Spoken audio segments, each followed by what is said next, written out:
Hello and welcome and hello and happy Friday and welcome and hello and greetings and salutations. It is un poco mas. My name, of course, is Danny Deals. Thank you for joining us today on the program. If the day ends in a Y, of course, we are talking SOFI Stock, SOFI Technologies Incorporated. And I would like to emphasize that fact by, of course, I know most of you were at the Hawaii Bowl in 2018, as was I. I don't really care about Hawaii, and I don't really care about, who else was there, Mississippi Tech or something. I was just there to support SOFI, okay? I was rooting for the third man. I was rooting for the third team on the field. SoFi Technologies Incorporated. Of course, that was pre-Noto. That was pre-Noto, so we don't want to get carried away. Um, but guys, this was such a typical SoFi day, guys. The mountain and hump pattern was, I mean, absolutely exemplary. First, just that little, that little run. I hope nobody bites on that. If you had any calls or something, I hope you dumped on that because this is extremely typical. Sold it off all the way down to like 811. Did a double hump here. Really weird. Algo working extremely hard today on very low volume, but there are buys coming in, guys. It was just a weird day. Of course, Motley Fool. They pumped the SoFi stock even harder than Danny Deals. I don't know. It's not one of their top 10 stocks to watch if you're on their stock advisor program. They're probably telling you to buy Twilio or Salesforce or something like that. But God, did they pump the hell out of the SoFi stock on the wire. Um, Hello and welcome, guys. Welcome and hello. Greetings and salutations. Would like to say thank you. Send a big shout out to J Money, not a lurker, wielding his mighty purple wrench in the chat there. Thank you to anyone else who's joining us. I know, guys, it's very, very slow on Fridays. There's almost nobody here. But for those of you who are here, I definitely appreciate you joining me. Doofus Rufus was first today. Congratulations, Doofus Rufus. You win the booby prize. You're not getting my SoFi Technologies Incorporated 2018 Hawaii Bowl. I got to take this hat off, guys. It's like totally annoying me. It's there's already enough in my eyes, but yeah, it was the Louisiana Tech Bulldogs, which I believe is the team Bobby Boucher played for, and then it was the Hawaii Rainbow Warriors squaring off in the SoFi Hawaii Bowl 2018 out at Aloha Stadium. Anyway, guys, I digress. Hello and welcome. So, guys, if you believe in wedges, I don't know if you've ever had, you've been wearing a pair of tighty whities like in gym class or something. Maybe you're a little bit of a nerd. Maybe you're a chunky monkey such as myself, so you can't run that whole mile. Maybe you try to sneak by and just do 3 laps and you're still coming in about 11 minutes, but the coach knows you still couldn't have done it in 11 minutes because you're a big fat turd. So he's like, Sheely, walk another lap. I'm like, oh my God. Um, but anyway, guys, so hello and welcome and hello. If you believe in wedges basically, I mean, if you watch Chicken Genius Singapore, which I saw a funny video by Chris Noland. He's Chris Noland is one of my favorite guys on YouTube. I kind of just discovered him. I forget where he's from. I think he's like Vietnamese, and he was orphaned and raised in rural Washington, adopted, and then he now lives in Korea, but he was a college professor in China. I don't know if I have all that exactly right, but it's just a fascinating guy and a fascinating life experience. And I'm kind of opposites attract because, I'm flashy. I like to joke around. He's kind of the opposite, like really plain, sort of people would say like nerdy, like plain spoken guy. But I love his videos because he hates penny stocks, calls them lottery tickets, and he does sort of these like CoffeeZilla like takedowns on a lot of the scammers and pumpers out there on YouTube and people selling you a course. But it's just one of those channels you could check out if you want a little bit of ground. He's got a very conservative portfolio, so if you kind of want that, there's like anti-YouTube perspectives, which are fascinating. But though I am an idiot and a pumper, I'm actually not asking you for any money. So if you believe that the SoFi stock is going to stay above this trend line as it seems to, and remember, guys, like I said, the title of this video, it speaks for itself, guys. I mean, they borrowed 8 million shares net today, and there was only 25 million or something. What was it? How many shares were traded on the whole day? 26 million. So, guys, almost a third of the entire churn. Sorry, guys, getting a quick text. Um, got not a lurker, rocket ships. Guys, so basically on the day, 26 million shares. What happened? The volume absolutely tanked, and I think this is where people go, collusion, the market's rigged. I think basically trading desks make a decision, and it's not all a conspiracy, guys. A lot of investment bankers, a lot of people with really good jobs, they're taking Friday off. Uh, sometimes it's just what's that thing? Acom's razor, the simplest explanation, something like that is often the right one. Or Kiss, keep it simple, stupid. It's like it's not all a conspiracy. Yes, they're killing the options on Friday. Yes, Max Payne was 8. But guys, this wasn't a real heavy options week. I mean, it's fairly predictable, but they're having to borrow a lot of shares to make this happen. I mean, and the market makers are the same ones hedging. So I think retail has largely wised up um, when it comes to buying those weekly short calls. I know I have because I was making a lot of money on them, but as we came into earnings, I was like, they're going to change this up. They're wise to people like me who are selling on that Monday or Tuesday pop, and I was consistently getting 20, 30, 40%, sometimes bigger profits within a couple of days. But I'm just trying to take what they give me. I'm trying to take the patterns that the market makers, the smart money create with their algos, and I'm trying to make a few bucks off it where I can. It's just that simple. But we still have a huge short on the stock. A couple of interesting things coming in today, guys. On the let's see, on the in terms of institutional ownership. So we haven't seen many buys. Like it's slowed to a trickle, which is not good. Okay, but the buys we are seeing are very, very encouraging. We saw iShares Russell 1000 ETF increased their shares 3.58%. Voya Russell Mid Cap Index, they lost just a couple of shares, 0%. So I don't know, some very minor adjustment there. But iShares Russell 1000 Value ETF, they have 2.557 million shares, just increased their shares 8.37. So, if you look at the amount of action they're getting off being included in the Russell 1000, I mean, if SoFi continues to execute for just another year, they're going to be considered for S&P 500 inclusion, which is going to get them into a lot more indexes. It's going to do a huge amount to stabilize the stock. So, a lot of people have heard in the comments, hey, this stock's garbage. I've been in it for 2 years, 2.5 years. My average cost is 12. I mean, guys, this is how the markets go. Like stocks can stay down for many years. I mean, there's no guarantees in this thing. If you want the index rise and fall with the markets, pick an index fund, pick an ETF. If you're going to pick individual stocks that are pre-profit and subject to extreme structural changes within the last couple of years, that is one thing where I agree with that bullum-headed Gary guy who Tanner interviewed and who wrote that sort of hit piece where he said he didn't understand tech. Strong sell, Gary, is that 2 year, 10 quarter track record is very, very low. Like it doesn't prove anything. A lot of institutional money is going to want 4, 5, even 10 years before they're going to buy into a stock. I mean, I was watching a video on dividend aristocrats a couple of days ago. And a dividend aristocrat, for those of you who don't know, is a company that has raised their dividend every single year for 25 years in a row.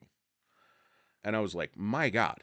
Look at and you start to see these companies like Abbott Laboratories, and there's others in there. But there's actually quite a few of these companies, and then they were doing a video on the top 5 dividend kings, and these are companies that have raised their dividend every single year for 50 straight years. And I'm like, so there's track record and then there's track record. And those of us who, I'm not really young, but those of us who like to buy growth stocks, those of us who are a little bit more aggressive, those of us who like to think we have our finger on the pulse of the future, we think, oh, these guys are old, these guys are out of touch, these guys can't see the future. And he's looking down at us, laughing and going, I've seen this a million times. Like, these guys are going to get wrecked. These guys are going to get wrecked, man. So a lot of it's perspective, and it doesn't mean one philosophy is right or wrong, but it just, you know, I can see some of the younger analysts, some of the analysts who are bearish on SoFi, like you could hear that guy's sincere. He actually is making the case that everybody's rushing in too quick, that this company hasn't proven anything, that any company can pump their numbers by basically baiting for customers, by paying more than anybody else, and by giving it. He's like, he made a very valid point. It's like, if you're going to grow these deposits, you're not only paying 4.6, but you're also giving $300, $500 deposits. So if there's no large minimums effectively for the first year, you might be paying 6 or 7% interest, including the bonuses. So that's costing you quite a bit. So you have to look at the metrics you're citing in terms of growth and saying which ones are really good and which ones are important and which ones might be overrated and a little bit of a red herring. So he's saying, deposit growth isn't all it's cracked up to be.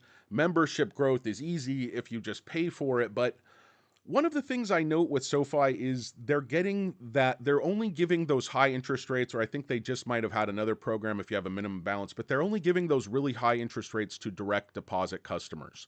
Direct deposit customers,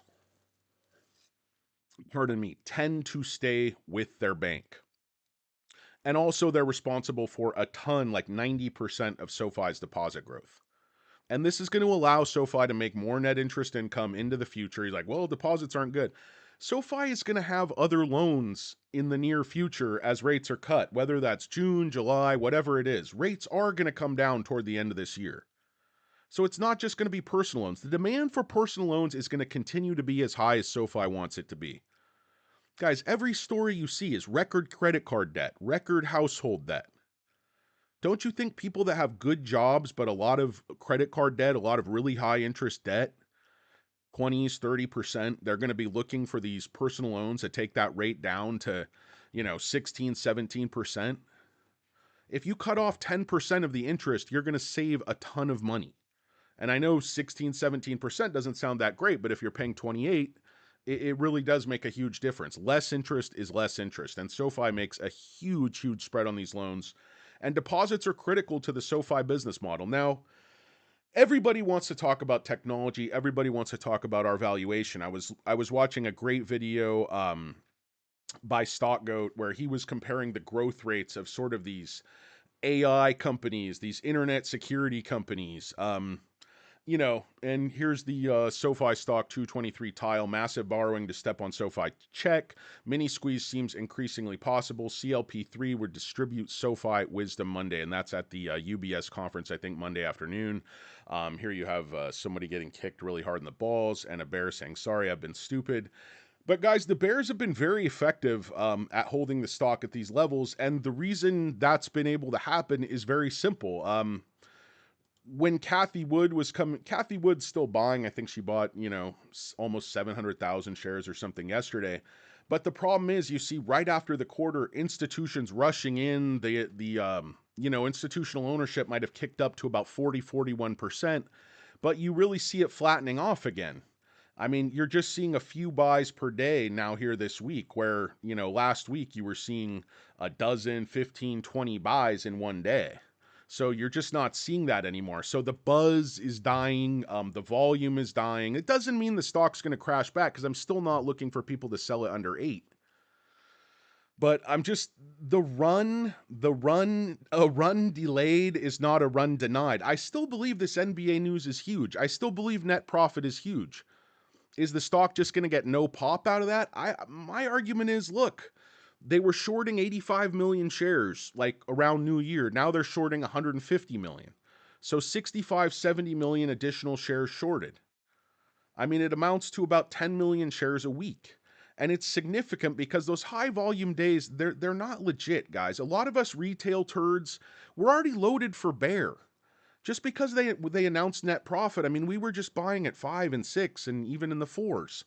So just because they announce net profit, it doesn't mean we're going to be rushing in and chasing the FOMO up there when it runs up to 9. I think we're a little bit smarter than that. We're waiting for these institutions to lead the way. Guys, you can't blaze a trail as retarders. As retarders, we can't fight these giant hedge funds.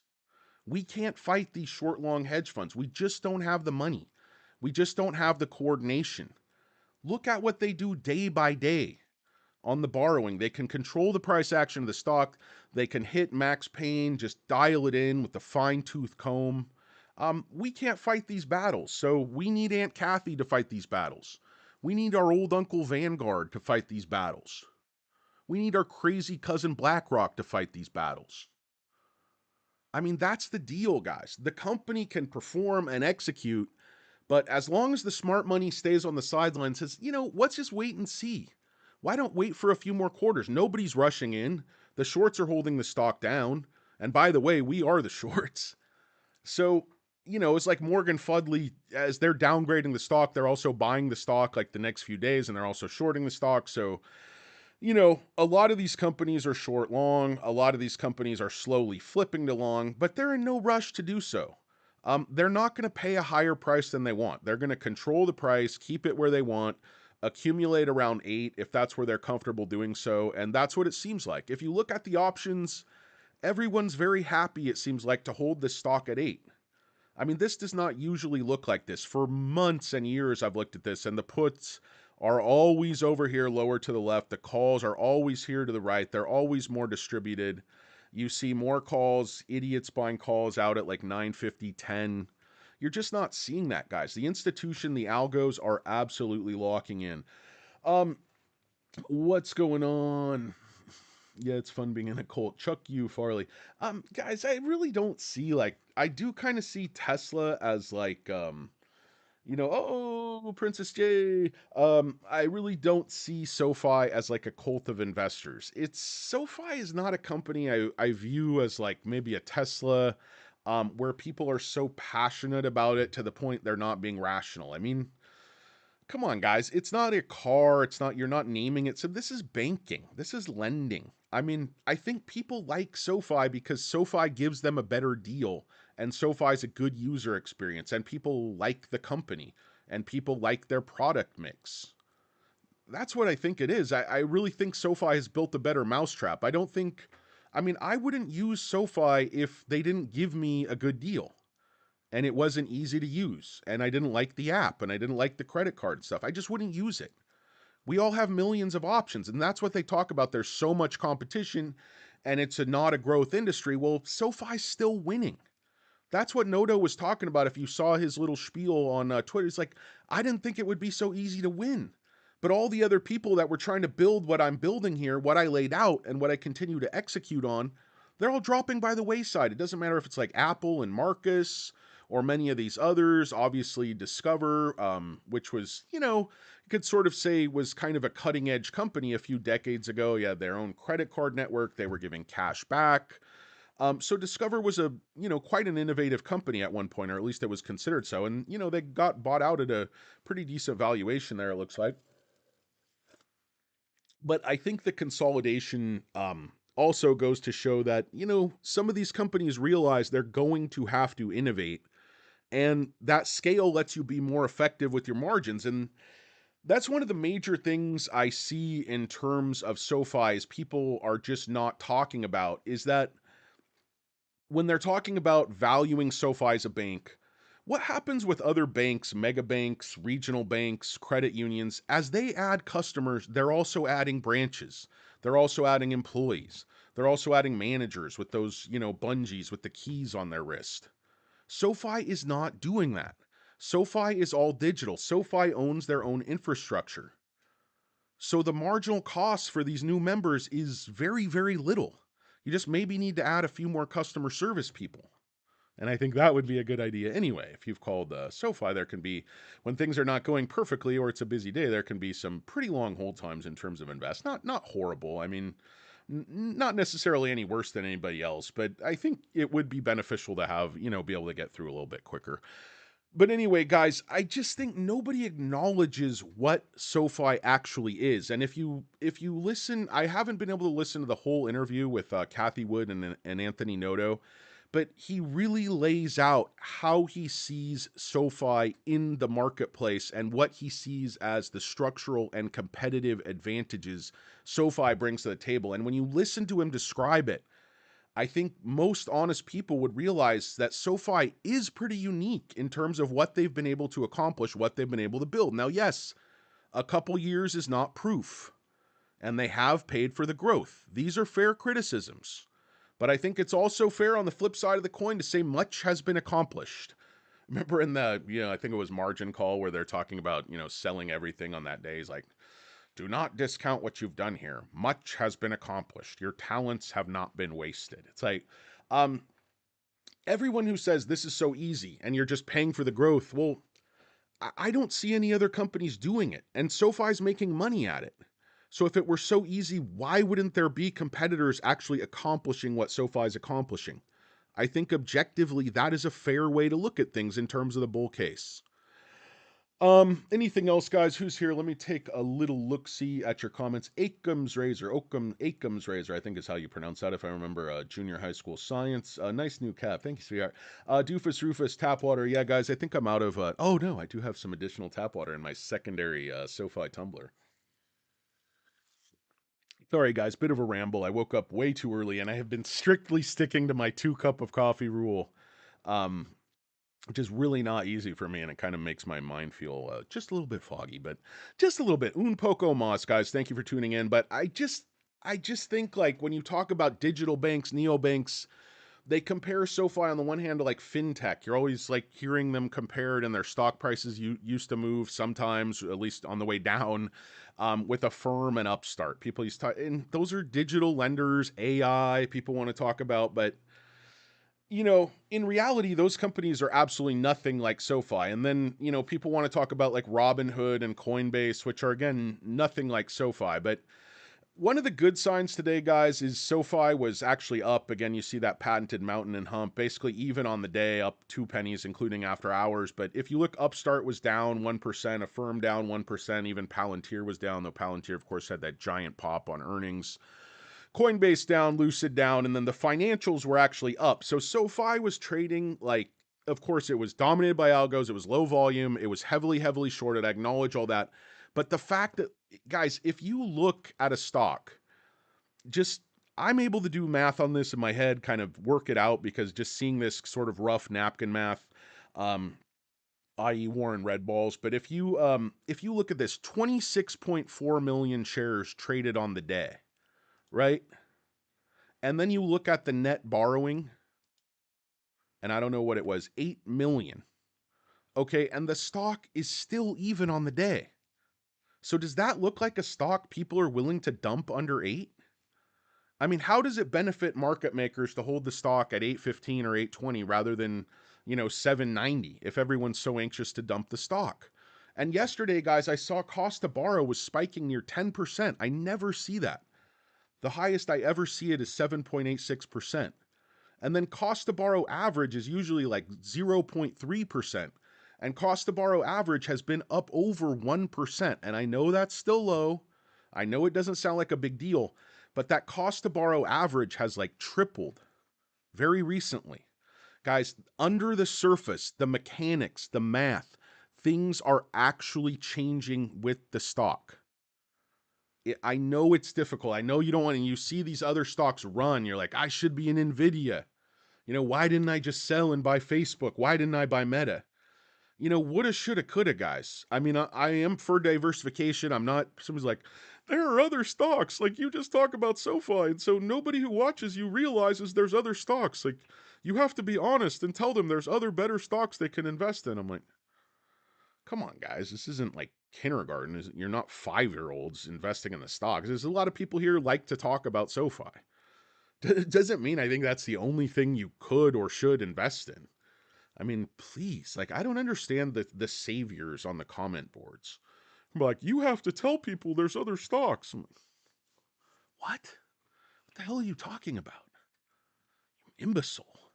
Like, how do you have time to sit there and write this stuff And how do I have time to read it? What's wrong with me?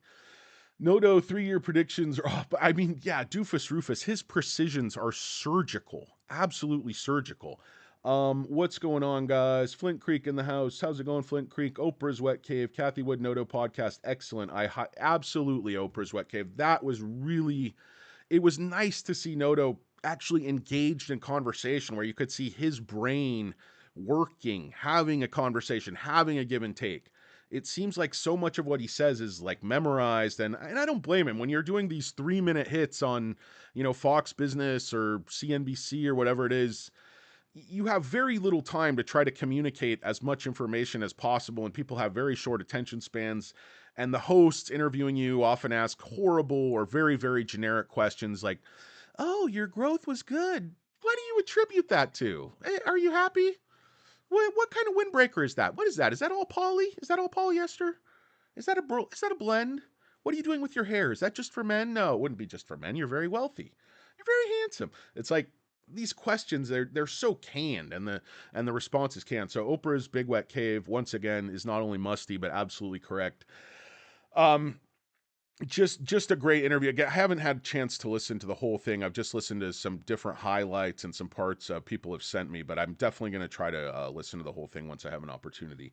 Appreciate the tip there, Oprah. It's true. Let's see. Payush in the house. Payush representing Memphis, Tennessee. That good barbecue they got down there. John Candy loves you. Payush, good to see you. Let me just guess. Payush was loading SoFi stock today. Guy load. Yep. Couple comments down. Here you go. Heirloom Cedars here. Not a lurker, of course, is here. Filtered tap water. I'm gonna say that message delayed. SoFi Tumbler. What's going on, guys? The Motley Fool doesn't recommend SoFi. I mean, that may be, Chuck, but they certainly pump it on the wire 10 times a day. Oh, SoFi. The ether between us, getting a SoFi mortgage. Well done, sir. Excellent. Love it when Hurricane Lopez pops up on my ride home. Thanks a lot, Benji. Really appreciate that. Guys, don't text and drive, please. At least not while you're listening to this show. There's enough distraction. What's going on, Hybrid Duncan? Good to see you. Yes, SoFi is very much stuck there in those low eights, Hybrid Duncan. That is truth. There's no denying. Alex, what's going on, Alex? It's crazy to see how many shares have been scooped up. Price that, yeah, I mean, it really is. But the ether between us, you see it. Look at the short. I mean, I don't know what to tell you, but it's not. It's just not that complicated. They've just shorted the stock. I mean, I don't know how you. Yeah, this is the 1 year. So I mean, if you go back, you're talking about the short being way down here in the sevens, sixes, just a year ago. So, now the short's like 16 and a half, 17%. I mean, that's a huge difference. And especially when you consider institutions are adding, it's just out of whack. I just don't see what these shorts are hoping for. Higher for longer? What are they? I'm trying to predict how they see SoFi falling apart to the point where these, $3 and $4 predictions actually come true and they strike it rich on these shorts from sort of these higher, 7 and 8 levels. I mean, right now they're shorting the hell out of the stock in the low eights. And they were just shorting, from 680s to 740 pretty heavily. So they really have to push the stock down significantly to cover all these positions out of profit. And I see SoFi continuing to execute. I mean, management is giving us, really conservative, really solid guidance, and management thus far has delivered. I know you could say 10, 11 quarters is not that much, but CL3P, he's talking on Monday. And generally speaking, when they come out and they talk 2/3 of the way through the quarter, it's very reassuring. It's very positive. And I think that's what we're going to see again. I mean, Chris Lapointe, to me, he's a very, very effective communicator. And he's able to take these questions where they toss these massive piles of FUD at him. They're like, the accounting system isn't that super problem. He's able to really explain things very clearly and succinctly. So I think investors, analysts, basically anyone listening to the guy can understand him. It's really rare to see somebody this in command of numbers and this intelligent be such an effective communicator, which I think Chris Lapointe is a huge, huge asset, CLP3. Anyway, guys, yes, Kathy and Noto interview. Klaus, you are very right. Everybody's talking about that one. Ken, I took GDX share call on the dip. Gold is going up. A lot of people think so, Ken. A lot of people are very bullish gold. Yeah, I'm not personally investing in GDX, but a lot of people are. So good luck with that one, guys. I hope you guys have a great weekend. I got to get out of here. My voice is failing. I have not been feeling that good. Thankfully, they repaired some stuff in my office. It's much better in here. My thanks to the management. But anyway, guys, anybody else have anything brilliant to say? Not a lurker, of course. Thank you very much. Appreciate you. Yeah, back alley at 11. No, I'm not going to be able to meet you out there, West Side Tactical. Going to be getting some beauty sleep. But you have fun out there with the kids. Anyway, guys, that's a SOFI stock. The ticker symbol is SOFI, basically flat on the day, very low volume, very heavy shorting, killing what options there were, and my hopes and dreams along with them. You guys have a great weekend. Appreciate you. Peace. I'm out.